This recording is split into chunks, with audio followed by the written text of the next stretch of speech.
because we had a press conference earlier held by Kim Leadbeater, the MP leading the assisted dying legislation. Ali was there. What happened? I was, and I was actually at the very first press conference that she gave, and the mood then, you know, was pretty optimistic. I think there is still optimism, but it felt incredibly charged and nervous because I think they know that it actually wouldn't take a huge number of MPs to change their minds for the assisted dying legislation not to go through. I'm going to remind you the numbers, Sophie. Here we go.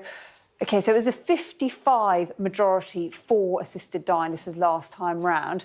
But here you go. In the red over here, that is 28 MPs that would need to change their minds for it not to go through. And that is actually, I mean, it's not a massive number. And I do sense there are some people I've talked to that are wavering. So just 28 MPs would need to, who voted for assisted dying last time, Yeah. if they change their minds, that's it. Exactly. And, you know, I think a lot of them voted because they wanted to see it debated and they wanted to see what happened in the next stage as the scrutiny, which is what we've had now. But Kim Leadbeater, as you say, she's been spearheading all of this.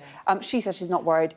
This is what she had to say. I mean, I'm not particularly worried, I have to be honest. I mean, I don't know the MPs that you're referring to, but certainly I've had conversations with MPs who have changed their minds, who voted no at second reading or abstained at second reading, but will now come and support the bill. So there might be some movement, and I'm very respectful of that. But I do think that the general feeling in Parliament is that most people who voted for the bill will continue with that support.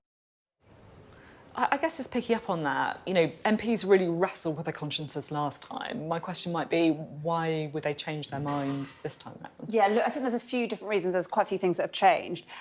This is something that comes up a lot. So we've talked a lot about the role of a High Court judge. Here you go, this was the original bill. High Court judge was going to play a role in overseeing people making decisions about ending their life. That has changed, and this is a new amended bill. So here we go. So it's now a panel of experts. So a legal member, that's effectively a kind of senior lawyer, psychiatrist, and a social worker.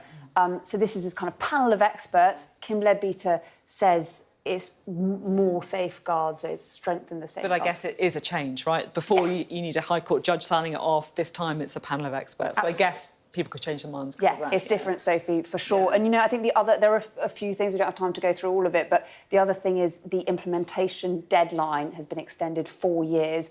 That could mean that assisted dying legislation comes in implemented in the middle of an election campaign. Could it be politicised? That is a concern that some people have. I'm going to play you someone on the other side who voted against assisted dying. This is Naz Shah, and she was also, I should say, on the committee that scrutinised it.